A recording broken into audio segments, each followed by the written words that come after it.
Court is calling 2024 CR 4842, State of Texas versus Clarence McDaniel. Can I have parties announced for the record for the state? Defense. Marissa Giovanco for Mr. McDaniel. And are you Clarence McDaniel? Yes. All right. You entered a plea in this case on June 27th to count 1 unit a plea of guilty. State waived count 2 without objection. The court found there was sufficient evidence to find you guilty. The court deferred finding of guilt. According to the plea bargain agreement, state is proceeding on count 1. They're asking that your punishment be assessed at a cap of 5 years in the prison. There's a $2,000 fine. It will run concurrent with County Court 14, cause number 726688. They're taking in consideration the following County Court 14, cause number 726689, 726690. There's to be restitution payable under County Court cause number 726689 and 726690. The state is silent on your application. All right, have both parties had a chance to review the PSI report, state? Yes. Defense? Yes, Judge. Any objections, state? No. Defense? No, Judge, just some clarification that I'll clarify with witnesses. All right, you may proceed. State is silent. Thank you, Judge. Defense calls Katina McDaniel. All right, Katina McDaniel.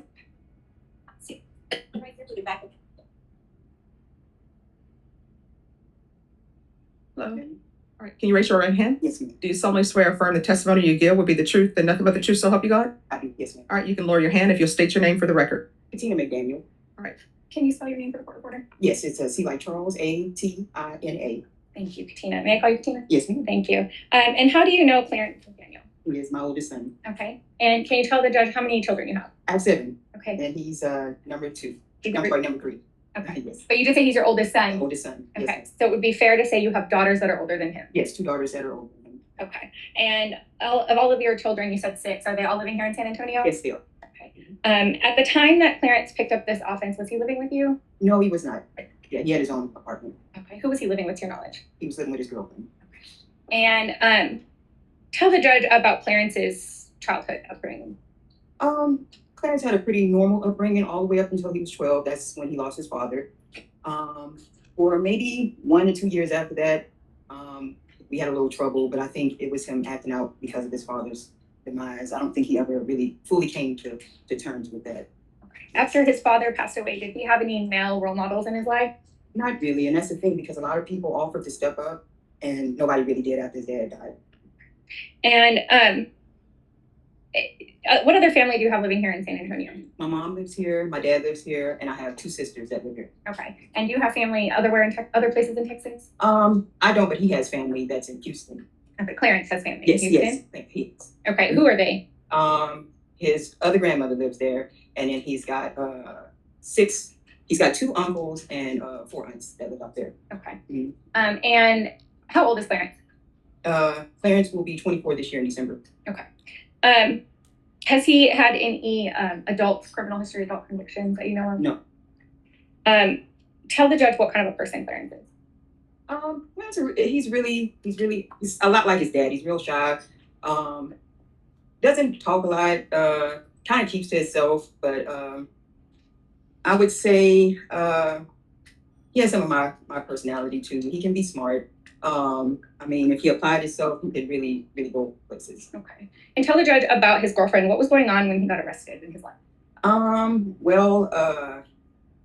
The relationship between him and the girlfriend, I don't really feel like it was all that great. I think maybe initially I felt like he got caught up in this due to her demands. I don't know, but I just really feel like that.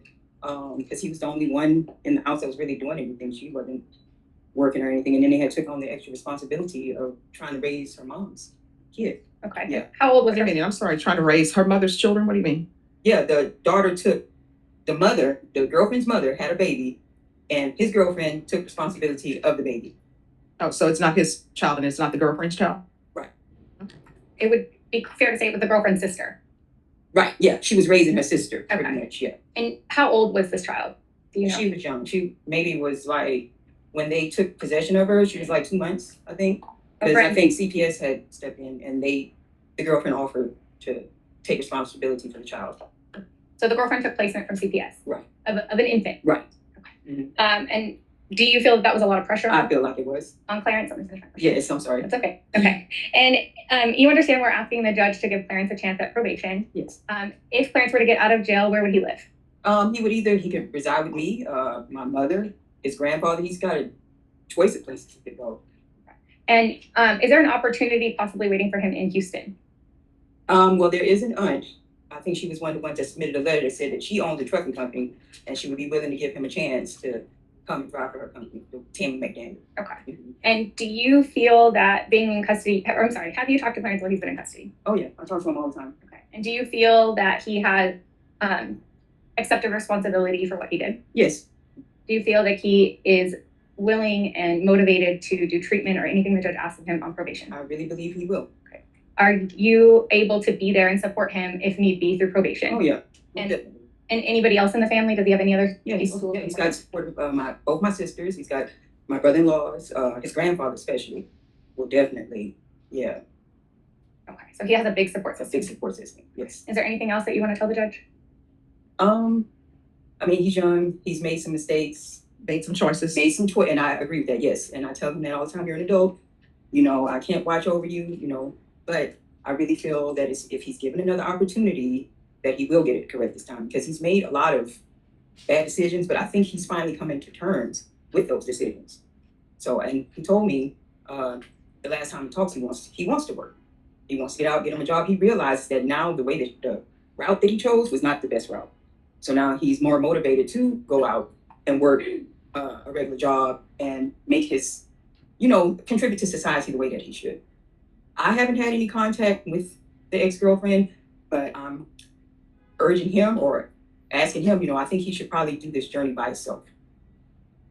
All right, any questions? All right, so let's get to the crux of the situation. Here's the problem. He's out selling drugs. Right. And in the PSI report, he's saying you were not a good parent. His father was a good parent. That his father went to prison, that you went to jail in 2017, and you all were always arguing and fighting in the house, and he got physical. So let's talk about that because I'm trying to understand who he is and why is he here before me selling drugs. Yeah, it did get physical between me and my late husband. I will admit to that. I don't feel like I was a bad parent. I did go to jail for a year. I came back out, got my nursing license, and went to work. So it wasn't like I was just, continuing this cycle. That was 8 years ago. So I'm like, why is he selling drugs? That's what I'm trying to get to. And I'm trying to understand there is nothing then in his background that suggests that he should be selling drugs. I agree. And when people sell drugs, they ruin other people's lives. So why is he selling drugs? And it's not his girlfriend's fault that he's selling drugs. He's not 10. Right. She's giving him instructions. He decided to do this on his own. So the question is, why? Even though why is not an element of the offense, why? Because otherwise he should probably go to prison because he's just being a predator on people who have addictions. I don't really feel like he's a predator because he's never done this type of activity before. Well, I mean, if he had a record of this, I would agree with that. But this is the first time that I'm aware of him out there doing such things. This is the first time he got arrested for it. And he got arrested because they did an undercover sting, I guess, Right. with him. Right. So he was setting up a buy. And he was doing it through text messaging. Yeah, and when the attorney presented me with that, I had no idea Yeah. that was going on. So I honestly don't understand why I should give him probation because he's selling drugs. And then next thing you know, he's doing an evading arrest. I know people always come before me. They're saying he's young, he can change. But why does change always happen once you're in court as opposed to doing something before? And in the PSI report, I don't know if you've read it. I've read it. It's saying that he would live 2 or 3 days at your house, then go live 2 or 3 days at his girlfriend's house. I don't even know where the girlfriend lives. No, what I'm saying is in the PSI report, he said that he would live 2 or 3 days at your house, then he would leave and stay 2 or 3 days at his girlfriend's house. We stayed with the girlfriend longer than that. We. Huh? When you say we, who is we? No, I said he would stay. Yeah, that's what he said. He'd say he'd stay there for a couple of He would days. stay that longer than that, Yeah. than 3 or 4 days. The only time he would come back to my house is whenever they were having disputes. Mhm. And it really wasn't even that long. Yeah. So I don't know. It wasn't no 2 or 3 days. He was with her for a while. No. I agree that it was over a length of time, Mm-hmm. but their relationship was one where he would stay at her house for a few days, then come and stay at yours, then go back and stay at hers for a few days. That's what I've read in the PSI report. Okay. Well, I'm just acknowledging that it's not what it was. No, I understand. All right. Any other questions? Not for this witness, Judge. Thank you so much for coming in. Thank you. Defense calls Clarence McDaniel. All right, you want to raise your right hand? You solemnly swear affirm the testimony you give will be the truth and nothing but the truth, so help you God? Yes, ma'am. All right, you can lower your hand, state your name for the record. James McGinn, Thank you, Judge. Clarence, tell the judge how old are you? 23. And I know the judge has already read the PSI, but tell the judge how your dad passing affected you. Didn't really have a father figure, nobody to look up to when he passed. And I didn't really, I didn't have really a father figure once he left. Was it hard on you? Yes, ma'am. And tell the judge about your girlfriend that you were with when you got arrested. It was like any young relationship is kind of a little rocky, trying to have stability and take care of a kid, but I did the best I could do. Okay. And tell the judge how you got custody of a 2-month-old baby. We had to make sure we had an apartment and a car to somewhere for the baby to live, and then somewhere to get the baby back and forth to. And Child Protective Services just decided this was a great idea. Okay. That's my understanding, Judge. Is that what happened? Child Protective Services put the baby with your girlfriend? Yes. Okay. And who was all living together? Me, her, and the baby. Okay. And how was that? Was it easy having an infant? No, it was pretty stressful. Were you working? Yes, ma'am. Where were you working? I was doing tip agency job, really. Okay. So not consistent, or was it consistent work? It was sometimes consistent. Really. I believe you told the pretrial officer this was the only time you had ever attempted at selling drugs. Is that correct? Yes. You had never sold drugs to anyone else before this day? No. And what made you, that's the judge, you heard the judge, that's her question. Why? Why did you decide to sell drugs? I was really just trying to support my habit, you know what I'm saying, support my youth. I just started using and I was just trying to support my youth and doing that. Okay. Were you also trying to get money for the baby or just for your habit? And just for my habit, but I mean, baby have needs too, so yeah. Okay. Now, have you been in tell the judge your girlfriend's name. Tasharia Harvey. Tasharia. Have you been in communication with Tasharia while you've been in custody? When was the last time you talked to her? I believe on last Sunday. Okay, so still recently. Okay. Are you planning on still being with Tasharia when you get out of jail? I'm not quite too sure. I don't know, really. When you go to jail, you see kind of who's there for you and who's not. So, I'm just trying to work and get somewhere to stay by myself, really. Okay, where are you planning on living when you get out of jail? If you get out of jail? Grandma's house. Your grandma's house. So where does she live? She lives on the east side where my mom stays. Here in San Antonio. Okay. And where do you want to look for a job? I got an opportunity right now with the Buttercrest Corporation. Okay, what would you be doing for Buttercrest? Loading up trucks and unloading them. Okay. And I know we've talked about the possibility of driving a truck for your aunt or uncle in Houston. Is that also a possibility you would consider? Yes, ma'am. I just gotta get my job license. Okay. So you would have a job lined up either way? Yes, ma'am. Okay. Now, you've told the judge and the pretrial officer about your drug use. You've been in custody for a while. Are you motivated to stay clean? Yes, ma'am. Okay. You understand that if the judge were to give you probation, she could give you inpatient treatment, outpatient treatment. You'd have to drug test frequently, possibly go to AA or NA classes, all sorts of things. You understand that? Yes, ma'am. Are you willing to do all of those things? Yes. Have you ever been on probation before? Yes, ma'am. One time. For what kind of a case? Like possession of marijuana. Misdemeanor case? Yes, ma'am. Have you ever been on any sort of felony probation? Do you have anything else you want to tell the judge? I'm not a distributor. I don't distribute drugs. It's my first time ever trying to do that, and I'm just trying to support my habit, trying to stay. Sorry, one more question. I think the PSI says something about you think that they thought you could have made better choices. Who were you talking about when you said they? The people that was affected by my actions. Okay. What about you? Do you think you could have made better choices? Yes, ma'am. No further questions. And stay silent, do they? They're allowed to present questions if it's regarding facts. Yes. On the day of your arrest, you were by yourself, right? Yes, sir. So your girlfriend wasn't involved in this. No, sir. And then you were in possession of 130 fentanyls. No. Well, the police report says that S1 advised me he was trying to sell 130 fentanyls. The one I seen said 100. But then the police report I read said 100. All right. So I'm assuming in your thought process, you had to get pills from somewhere to be able to sell them, or did you make them in a lab? I make drugs. So you had to get them from somewhere. I was walking to the store. Oh, you're saying you just found them on the ground? You know, like somebody dropped them and I found them. No. Then how did you know they were fentanyl? Searched what was on them on my phone, and they didn't come back to 15. Right. So you're saying somebody just dropped fentanyl pills on the ground That's your story. Yes. Okay. All right, anything else? Just argument, Judge. All right, what will your argument? Judge, Mr. McDaniel is 23 years old. He has very limited criminal history. I understand this is a very serious offense.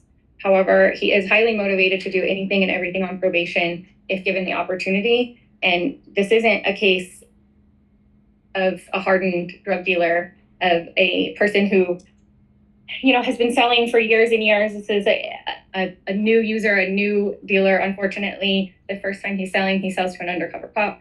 And he deserves a chance to show that he can change. He deserves a chance at rehabilitation. He deserves a chance to turn his life around.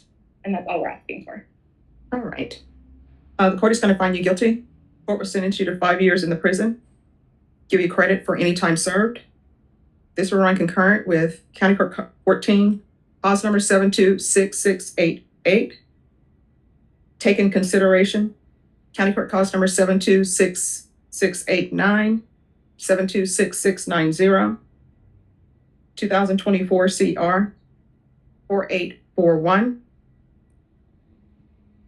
And the complainant is saying that she wants her deductible for the vehicle that he hit.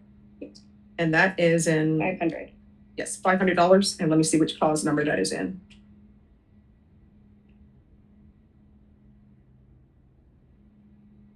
All right.